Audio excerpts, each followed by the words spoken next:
having a really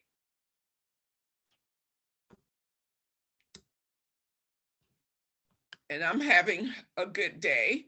Uh, um, Destiny Wallace, one of the Spice parents, and I were just on a statewide meeting with the Georgia Budget and Policy Institute to talk about education funding. So that was very good to hop off that meeting to hop on this meeting. So I'll call on folks. Uh, I do know that Jennifer may not be able to talk, but she might be able to check in. But let's start with Russell Cody, who is out to the far east. So Russell, if you could do a check-in, let people know where you live and what kind of day you're having. Unmute yourself, Russell, we can't hear you.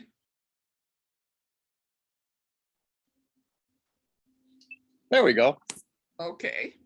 I'm Russ Cody, and I'm in Somerville, South Carolina. And just moved here from Rock Hill about half a year ago. And I'm having a pretty good day today. What's news with me, I guess, would be I attended the White Privilege Conference in Charlotte a couple of months ago and went to one session put on by Dr. Lucretia Murray, I think her last name is, and it was on Racism 101, which is a course she's teaching at a high school level, meets all year, all school year, 3 times a year or 3 times a week. And I've kind of started some correspondence with her about how we might expand that teaching. Come on. Wow, that sounds promising. I'd love to talk to you more about that. So maybe I'll give you a call later in the month. Yeah. So if we could go to Julia Bishop to introduce herself. I'm Julia Bishop. Her, Southport, North Carolina. We're just between Wilmington and Myrtle Beach, basically. And nothing new to add other than the family had COVID, but as autoimmune as I am, I did not get it, which is fantastic. And health-wise, I'm doing really, really good. Well, that sounds great. So let's go into the western part of North Carolina. So let's go with Kim Porter and then Samantha. So Kim, let everybody know what city you're in and how's your day going. Hey, this is Kim. How are y'all? I'm in Lexington right now, sitting in my car, and things are going well with me, and that's about it for me right now. And I'm taking notes. I put it in a Google Doc, but I'll switch it back to after I'm done writing the notes. Oh, thank you. So Samantha, please. Hi, I'm Samantha Turner in Charlotte, North Carolina. I'm learning things. Today I'm in a good place because I'm organizing for June 18th with the moral rally in Washington, D.C. And last night I was able to get on a call with Reverend Barber because I've been feeling really anxious and upset, and it's just been a rough few weeks for the whole world, especially this country. And he said, you know, if we weren't lamenting, we'd be them. And to be lamenting is what we should be doing, because this world is lamentable and we need to fix it. So I feel justified in this angst. And I also feel good that I understand it better. And I also feel good that I'm working towards everything that I believe it should be. So I'm feeling good. I'm feeling motivated. And oh, and my daughter moved up from 5th to 6th grade today, and she looked absolutely beautiful and was so proud of herself. And she is fantastic. So I'm happy. I'm happy about that. Okay, over. Thank you. Jennifer Disney, can you come off mute for a minute, just to tell people who you are and where you are and how's it going? I can. Thank you, Teresa. I am Jennifer Disney. I'm in Rock Hill, South Carolina. I am doing okay. I'm in the middle of what many people have gone through, which is the colonoscopy prep day before my pre-op tomorrow. I'm doing well. I had a great Zoom with Teresa and George last week, and we talked about some organizing we're working on to connect the Piedmont chapter of the Charlotte Rock Hill branches of WILP, and to build and eventually establish a Winthrop chapter. You know, like you, Samantha, I have just been devastated by recent events. So thank you for sharing what Reverend Barbara shared. That gives me inspiration. And I just feel like in this time of gun violence, it's a great time to try to organize for peace. And so I think there's an opening for WILP to organize, and I'm helpful and hopeful to do that in the Winthrop area and to grow a new South Carolina chapter for WILP. So that's me, and I'm happy to be here. Thanks, everybody. Thank you, Jennifer. Well, we'll go to Deidre now, who's kind of working with me, dealing with the finances here. And so Deidre, introduce yourself, Vice Chair of the Board, Deidre Whittlesey in Columbus. Hello, everyone. I am Deidre Whittlesey. I am in Columbus, Georgia. I am in the role of the Vice Chair of the Board of the SARNs. Also, I am acting treasurer, so I apologize for getting on late. I had the wrong Zoom ID. Well, thank you, Deidre. So we do have 7 board members, which constitutes a quorum for the purpose of this meeting. The people who are on the board who are excused, Adrian Bernal, who is traveling, Terrence Flowers, who's at a repast for memorial service for a community mother that happened today. Etta Lamb is our board member who doesn't have access to technology. And so she's excused. And I'm a bit concerned about the 2 board members we added in Durham, Max Davis and Rhonda Davis. They're not here, and I haven't heard from them. And I'm concerned about our secretary, Kim Thomas. So one of the things we'll do at our September meeting is we'll visit or revisit board commitments because we have our biannual meeting in June of 2023, and we like to know who's in and who's out by September for the next round. So that's our check-in for today. And if there are no additions or changes to the agenda, we'll move the agenda. And Kim Porter, it's my recollection that at the last meeting in March, you took down the notes for us. So if you have those handy, you can read them out loud and just to let people know what happened at the March meeting. I don't have them handy, but if you can skip this, I'll come back to it in a few minutes. I can read them to you. Oh, that sounds great. So Thank you. on the financial report, we usually keep it simple. But the main thing we focus in, as most boards do, is on our financial health. And it's been a rough first half of the year. But Deidre, who is now fully signed on to the account since Kat Canella, our treasurer, is on maternity leave. And in a few weeks, she'll be having her second child delivered. And so she's gonna be on leave for a while.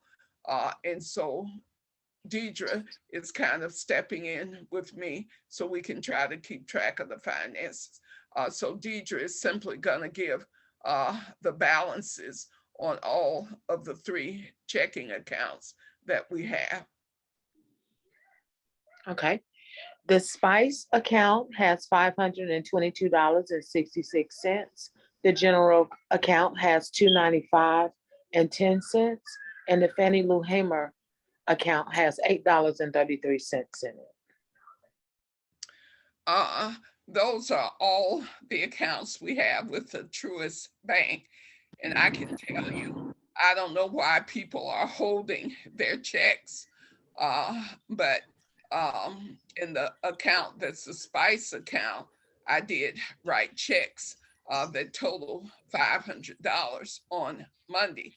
So that account is gonna drop down pretty low, probably in a few days. And we do have a credit card that's with the Truist Bank with a $2,000 limit, and it's pretty much maxed out. There may be a $60 credit on that account, but we're raising money on the 15th of every month. We get a new deposit, and I'm not sure what it's going to be yet, but on the 15th of the month, we'll have more money in the general fund account. And so I'm kind of transitioning to the fundraising piece.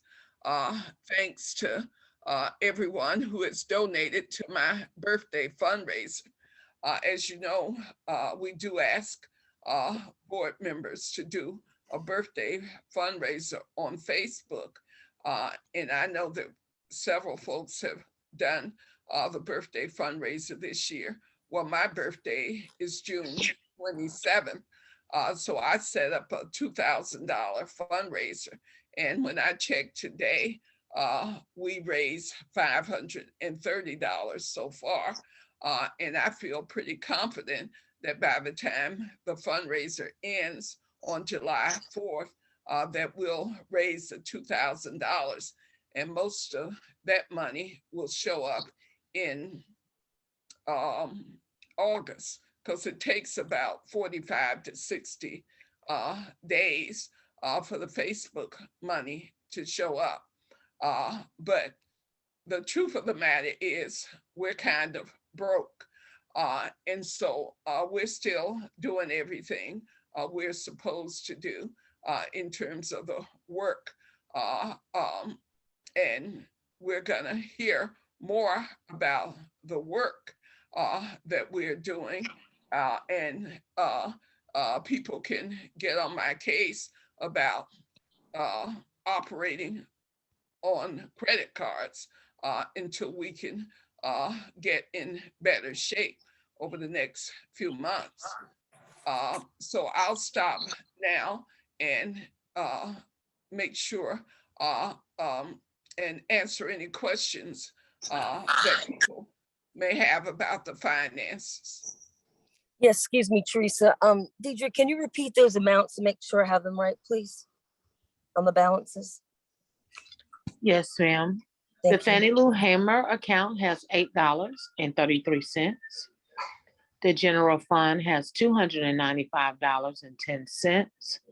The Spice account has $522.66.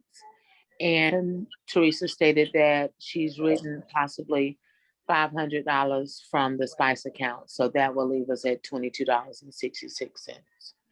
Okay, thank you very much. You're very Thank you, welcome.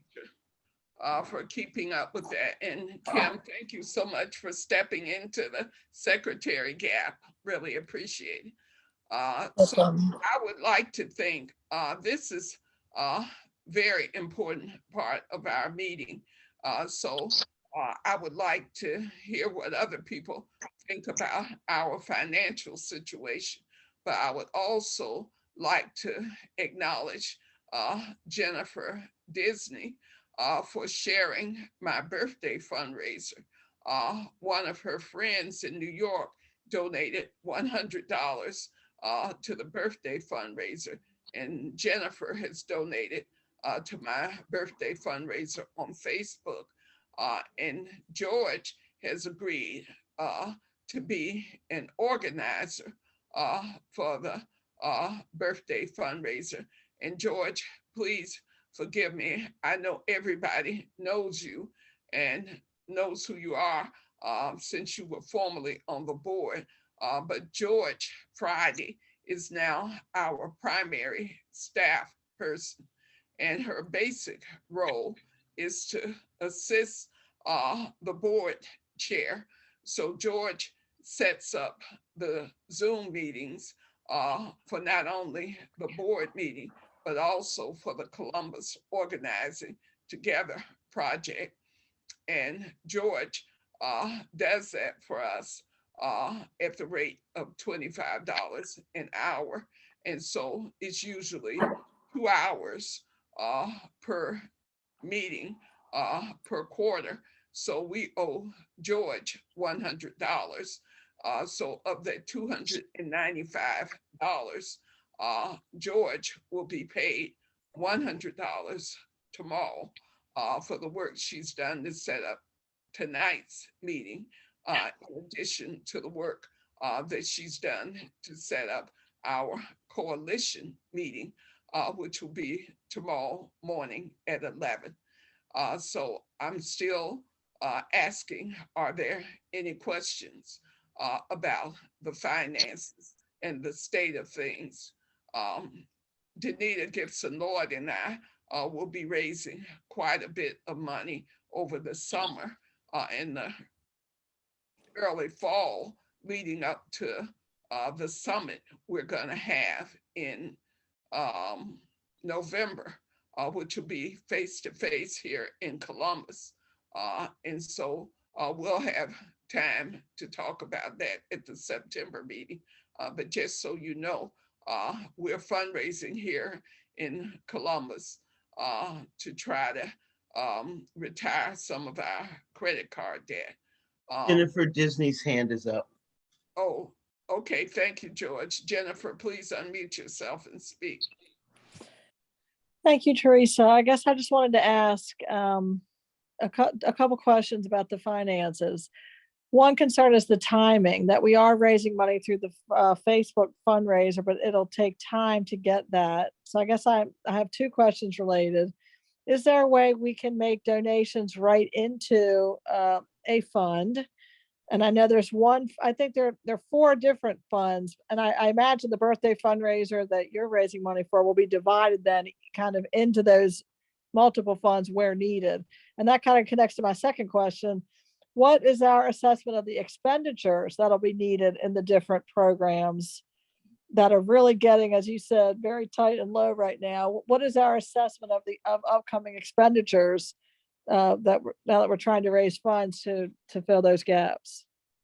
Well, Jennifer, I thank you so much because that's exactly the kind of question that board members should be asking.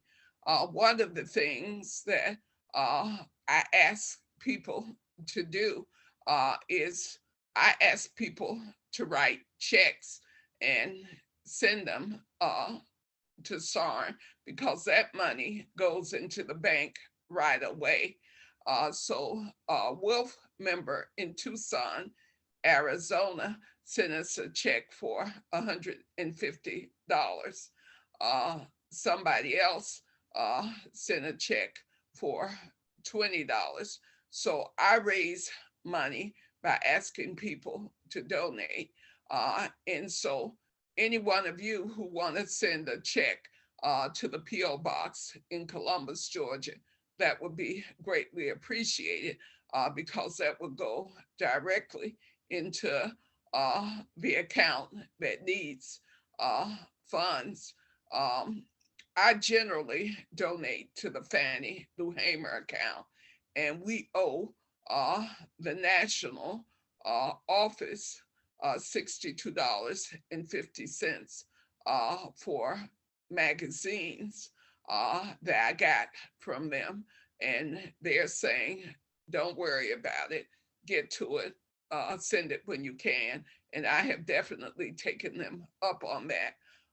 But the idea is that we're a low wealth organization, Jennifer, and it has been pretty much intentional because the IRS rule is that if you don't earn more than $50,000 in revenue each year, then all you have to do is send the IRS a postcard to report our 990s in May. And so by this May, our CPA, we do have a CPA who gives us the movement rate. So he sent out the 1099s at the end of January because we paid out a lot of money to people at the end of for the year 2021. And so, Jennifer, all of us are volunteers, but we do hire people, and that's how we spend the money. We got $15,000 from the city of Columbus, and half of that money came to us this year, and half of it last year from July to December.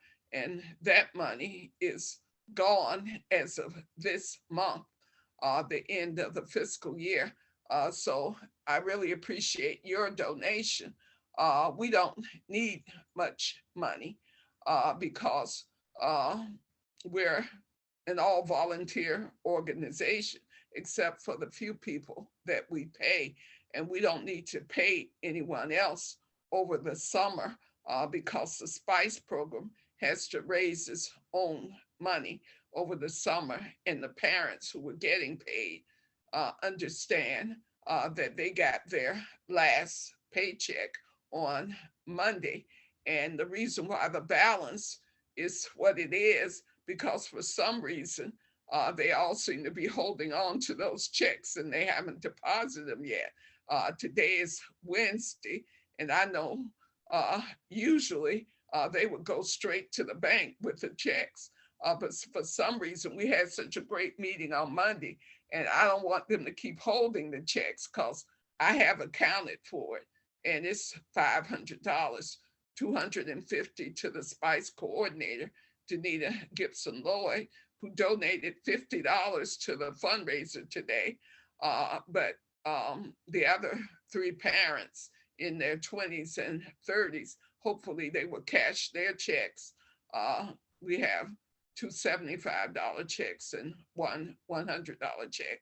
But one of our major weaknesses is now we don't have an actual treasurer because normally Kat Canella would have these reports written up.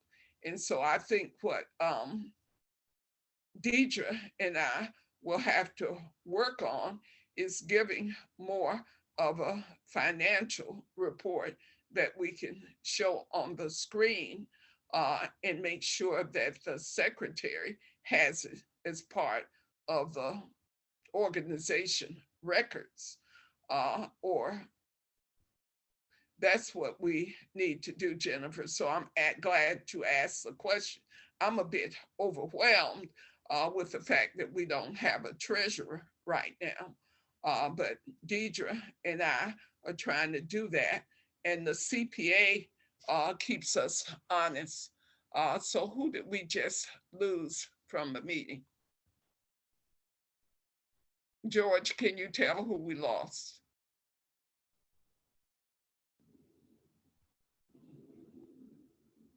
George, are you Right there? now, we've got you, Deirdre, Julia, Jennifer, Russell, and Samantha. We lost Kim. Ah, well, she's a person who's keeping the notes. So Jennifer, does that answer your question? And does it generate any other questions from any of the other board members? Uh, just quite frankly, I'm having a rough time juggling the board chair, organizing responsibilities, and trying to fundraise so that we make sure we don't run out of money and that we're not overdrawn. So what I have been doing in some cases, quite honestly, over the last few months, is when I saw that we were getting low and I knew something was coming, I would simply put some of my personal money into the SARN accounts. And it's been many, many years since I've had to do that. So we are in a bit of a rough patch right now. So Jennifer, I see you're unmuted. Yeah, that's very helpful, Teresa. I appreciate that. And I'm certainly sorry and certainly understanding of everything you're saying about how we need to work harder at fundraising because you haven't had to do that in the past. One thing I just typed in the chat is, could you remind us or type into the chat, maybe George could, the mailing address, the SARN mailing address, so we have it handy. And when we send money to SARN that way, do we need to specify which account, or can y'all figure out which account has the greatest need to put that money in the direction of, which account? We can just write the check out to SARN, Southern Anti-Racism Network. Yeah, you could just make the check out to SARN, and everybody who sends us that, unless they say they don't need a letter, like our new donor, Gloria Macmillan. I was talking to her on the phone and she says, oh, SARN sounds like a great thing. And I went to the post office a week or so after that, and there was a check for $150. She lives in Tucson, Arizona, and I met her through Will. So George just put it in, P.O. Box 6582, zip code 31917. So that's the address. So anybody who can, that would be great.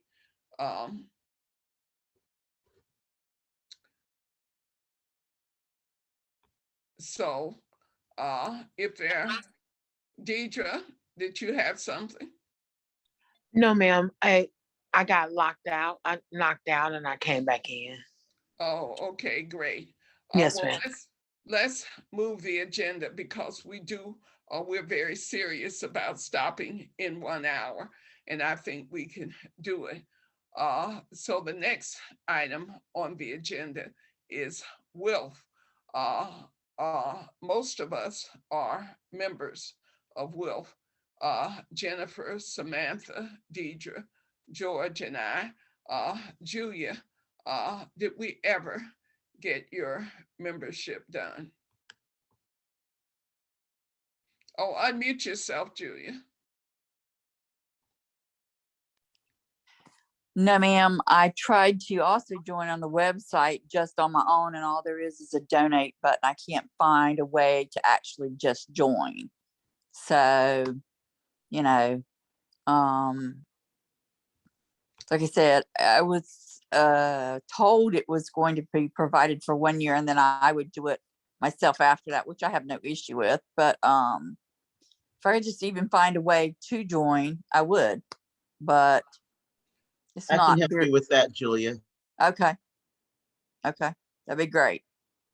Oh, well, thank you, George, for helping with that. Yes. Thank you very much, George. Because we wanted to make sure that all of the women on the board are WILF members, if Right. possible. So I know that Kat Canella is a member, Etta Lamb is a member, and so that's good. But what's really important to know is that George and I have been doing a lot of work over the past year building WILF.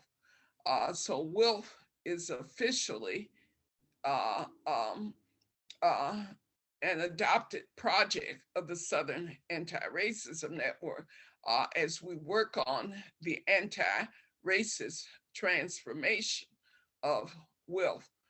Because WILF is 107 years old and it's overwhelmingly an organization of women of European descent, and in most cases, very elderly. And George and I have worked together to start the Black Liberation Caucus, as well as recruiting uh, lots of new members and helping to start branches in the South where there was only one branch. So we have 4 branches that we've started in the past year. The Fannie Lou Hamer branch here in Columbus, the Metro Atlanta branch, the Triad branch, and the Southern Piedmont branch, with Jennifer working on starting a branch in South Carolina. So that's why WILF is so important.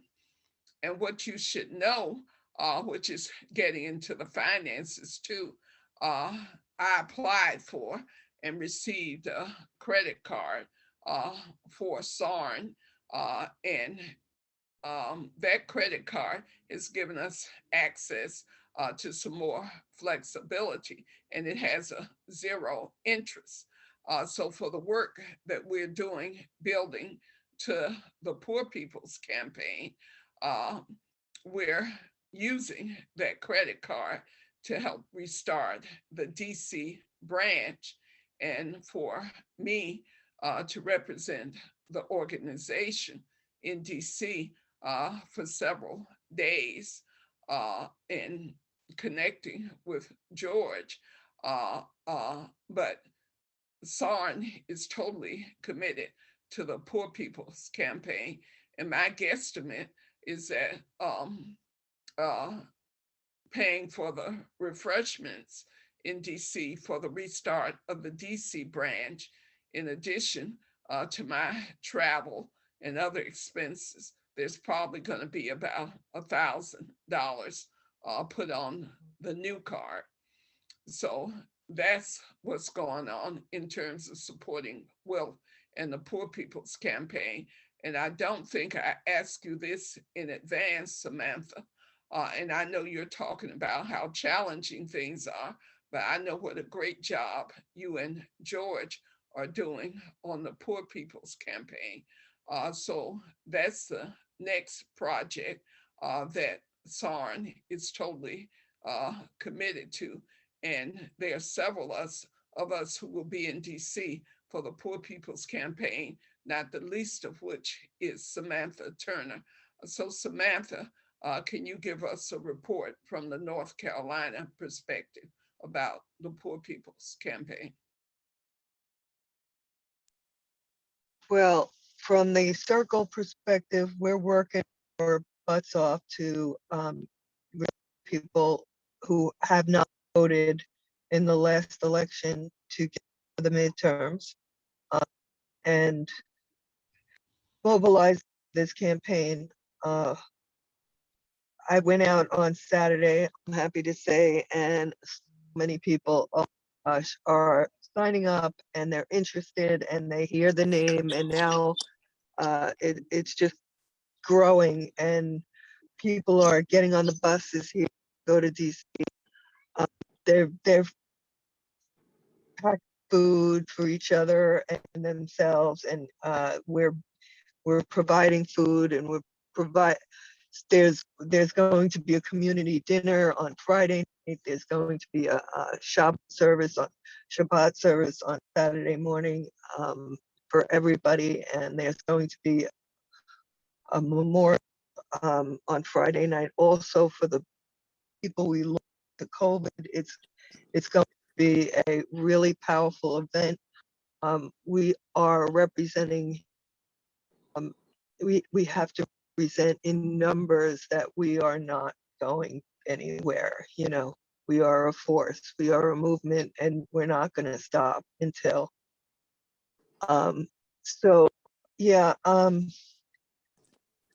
we have some great events happening towards voting. We've been doing a lot of local things, and along with organizing everybody, as many people as possible to mobilize to DC.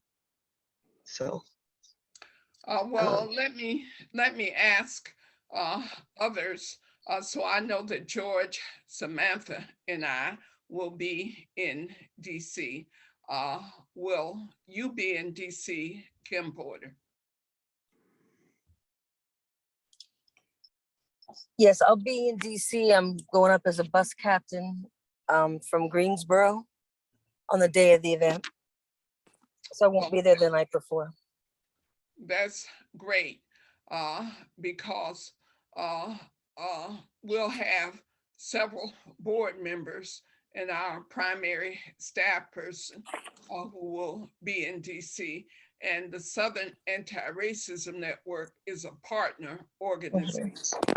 So I do attend those national partner calls, and they have sent me 3 large packets of posters and bumper stickers. And so I will be driving from Columbus to Durham, where I will be taking the train from Durham to DC on Thursday. And so I will have, I have quite a few, there are quite a few folks who are organizing buses that I know of in Durham, but Samantha and Kim, do you need any posters or anything like that to give out? I don't know, but I'll let you know tomorrow. I've got to check on that. Thank you for asking. Yeah, because I'll be passing through Greensboro. So are you in Winston-Salem or Greensboro? Kim? I'm living in Winston-Salem and I'm going to be working in Greensboro starting on Monday. Okay. Well, on the 15th, I'll be passing through Greensboro.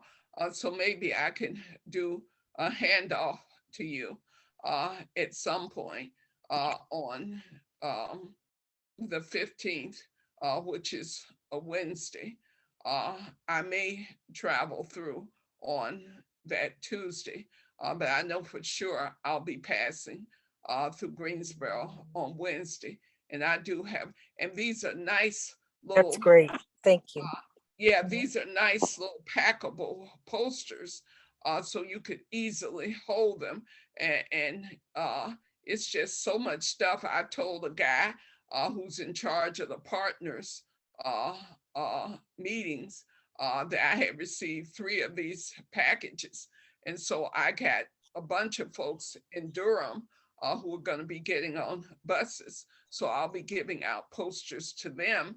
And then when we have the WILF meeting on Friday night in DC, I'll be giving out posters to them and making sure that I get all the posters out so that everybody will be at the Poor People's Rally on Saturday, and they'll be armed with posters all over DC, so we can really see what a big visual is going to be. So thank you so much, Samantha, for all the work that you're doing. So if you could just say, Samantha, exactly what is your title in the statewide operation for the Poor People's Campaign? And likewise for you, Kim Porter, what's your title? So we're part of the state coordinating committee. It's a very, how do you say it, equalitarian group. And we do everything as a coordinating committee for the state. So, yeah, that's what we do. We're on the state coordinating committee as well as George, and George and I are co-chairs on the Southern Piedmont Circle, which is Charlotte and surrounding counties. Yes, that's who we are working with. So Kim, what's your role on the state coordinating committee? George told me something about an environmental group or something. So what's your role? Yes, I'm on the state coordinating committee, and in addition to that, I'm one of the co-chairs for the ecological devastation committee. Wow, that's important. Well, the last project that I want to report on quickly is the project that we started here in Columbus that was given $55,000 over 3 years for us to organize parents in low wealth communities. So we're at the end of that 3-year grant, and we're working to turn the SPICE project, Strong Parental Involvement in Community Education. We're turning that over to 3 very strong parents. One is 27, one is 30, and one is 38. And they're gonna be the leaders of the SPICE program come November of this year. So I'm raising money from supporters here in the Columbus area so we can literally give them the checkbook for a new account that will be called SPICE, and they will be running their own organization. I did this in Durham, North Carolina in 2007, and it was the best thing I ever did in my life to see parents run their own organization working for education equity. And that's the project that we're doing here. And the other part of it is building a collaborative around public policy and how do we get the proper funding for education equity in addition to support for public safety, public health, and affordable housing. So that's the Spice Cot project, which is based here in Columbus. And it definitely connects to the Poor People's Campaign. And the Georgia Poor People's Campaign is kind of slow in starting, but we're hoping that it gets off the ground after June 18th. Because we're thoroughly committed to Georgia having as strong a Poor People's Campaign as does North Carolina. So are there any questions about any of the 3 projects that SARN is totally committed to? Teresa, I got cut off the call. Can you give a quick overview what you said about the WILF project? I mean, WILF as a SARN project, please. Yes, for the last year, SARN has been supporting growing WILF as an anti-racist organization, which means the recruitment of more women of color. And so that started in January of 2021. And so we've been gifting memberships from the SARN General Fund. And so we've gifted quite a few memberships to low income women to build the Fannie Lou Hamer branch, to build the Metro Atlanta branch, in the Triad branch. And so that's what we've been doing as part of that commitment. And of course, as you know, we have the Fannie Lou Hamer Human Rights Conference, which we did get a mini grant from WILF for.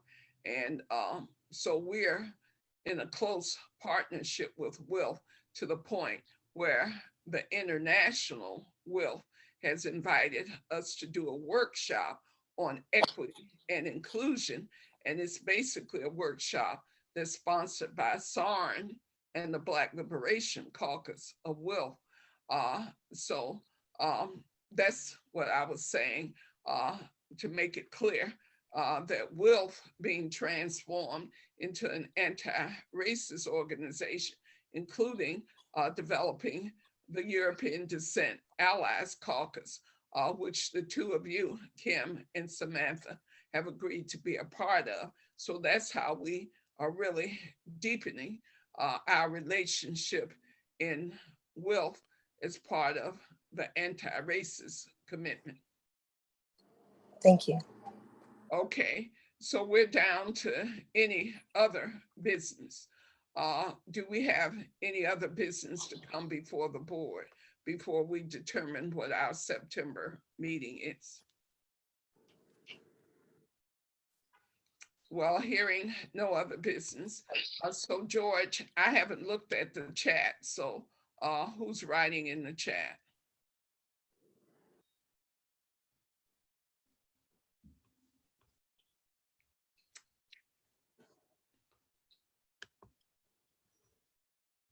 So George, are you still there?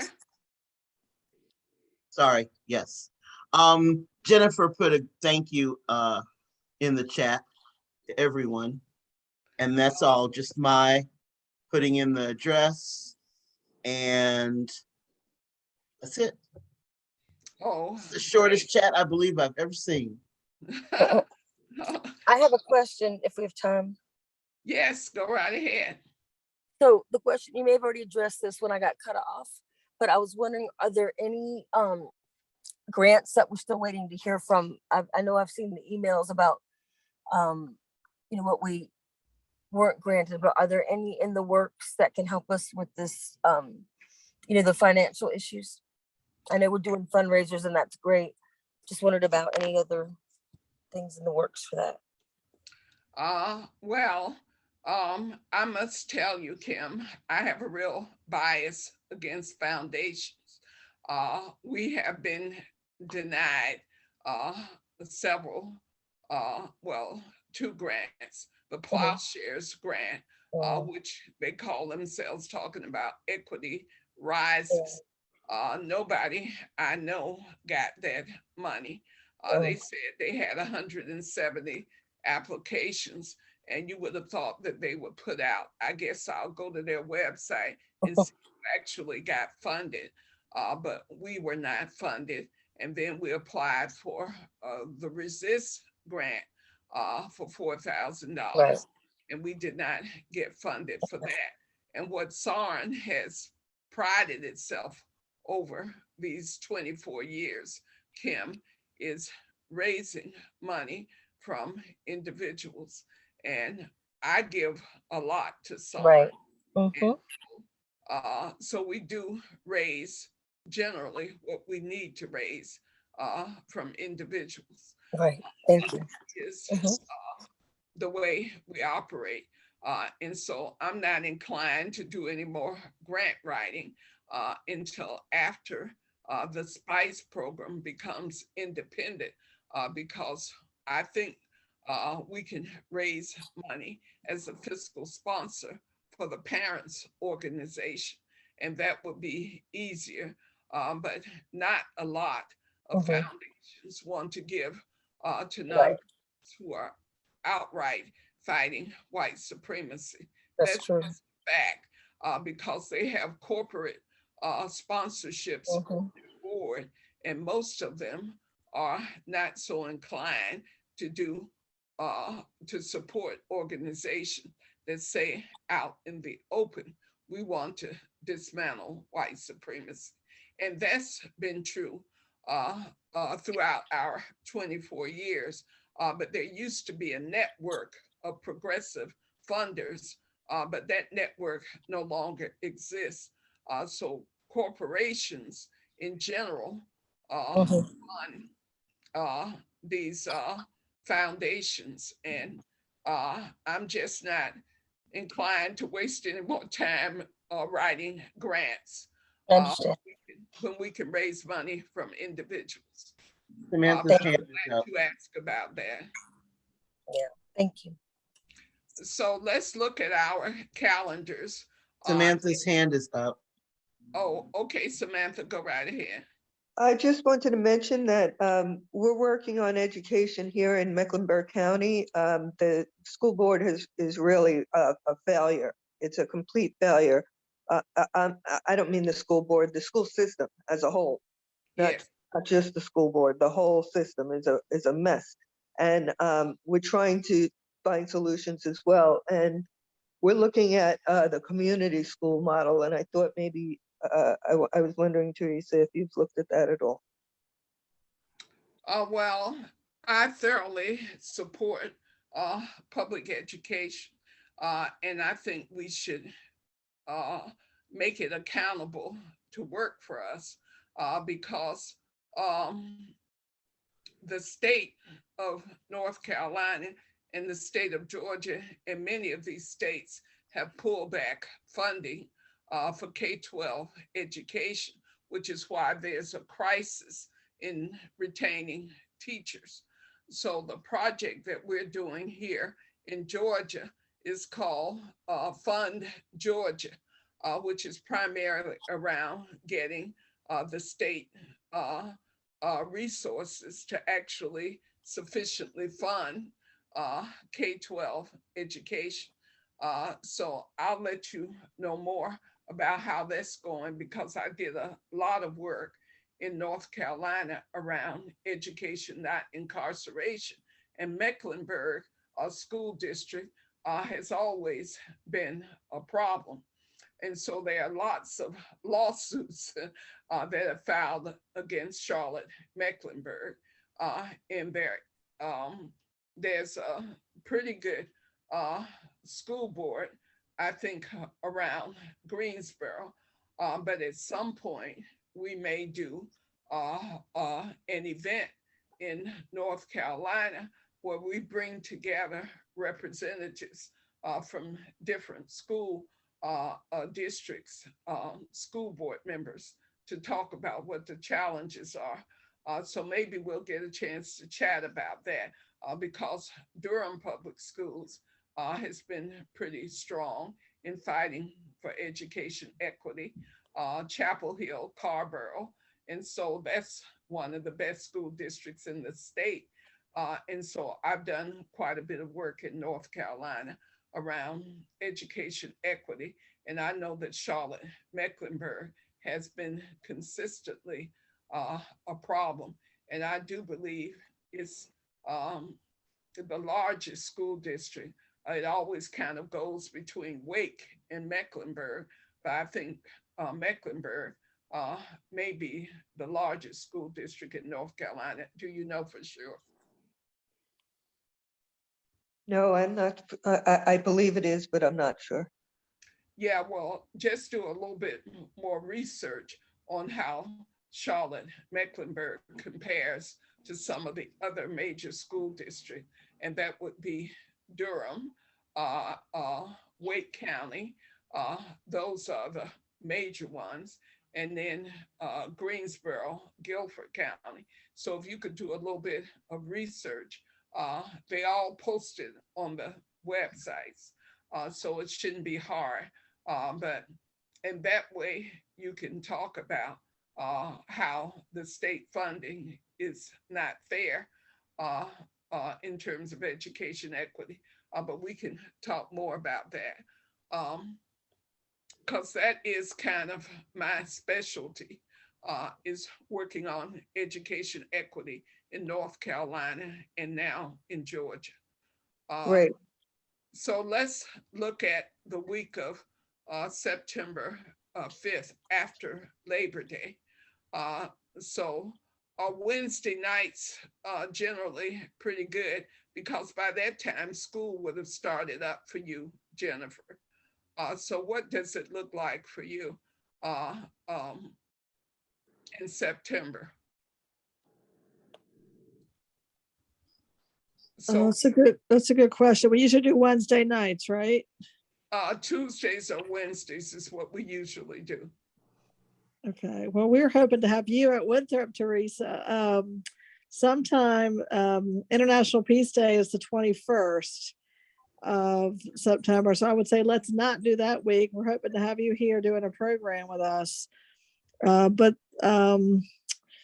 I don't know how how everyone else's calendars look, but I think Yeah, if let's we see. could do it in the first 2 weeks of September. So I would say the 6th or the 7th or the 13th or the 14th, because I blocked out the whole week of the 19th to kind of hang out in North Carolina. It's going to be a little bit of a personal vacay for me, but whatever date you decide for the project, I will be available the week of the 19th Great. September. So count on me there. So we could do our board meeting within the first 2 weeks, the 6th, the 7th, the 13th, or the 14th. So George, since you set up our meetings, do you have a preference? I'm looking at the calendar now. I would say the 6th or 7th. Now it is right after Labor Day, but earlier in the month would be better for me. Well, that works for me too. I would prefer earlier. So George, can you say which is better for you, the 6th or the 7th?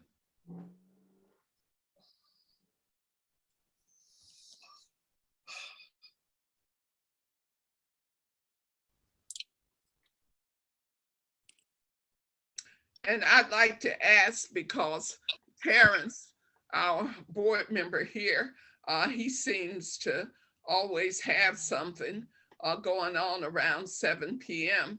So if you don't mind, if we could do the September board meeting starting at 8, so we could do 8 to 9 on whatever day we choose.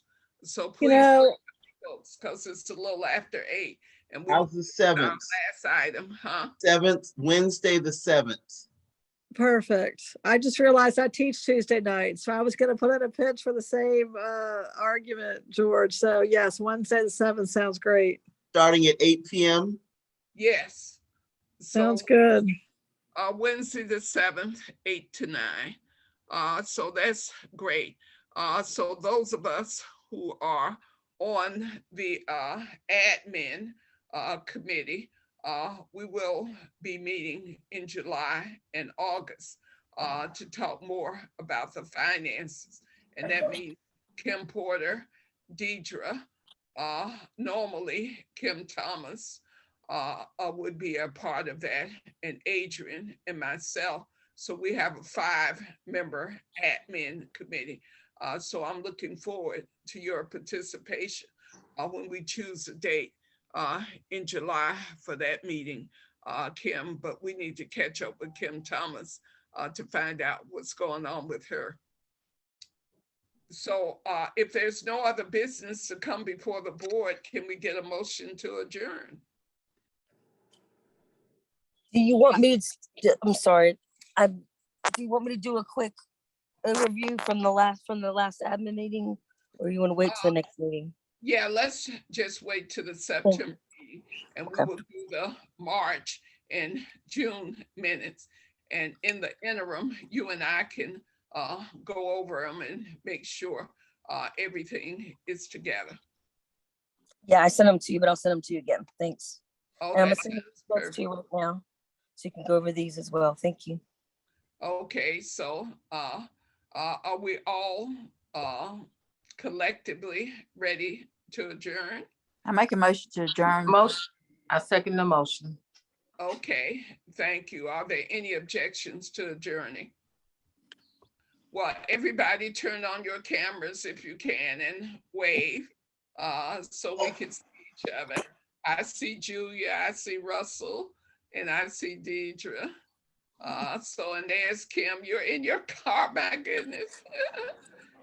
And so let's say goodnight, and I'll talk to you all soon. See you in DC, Samantha, George, and Kim.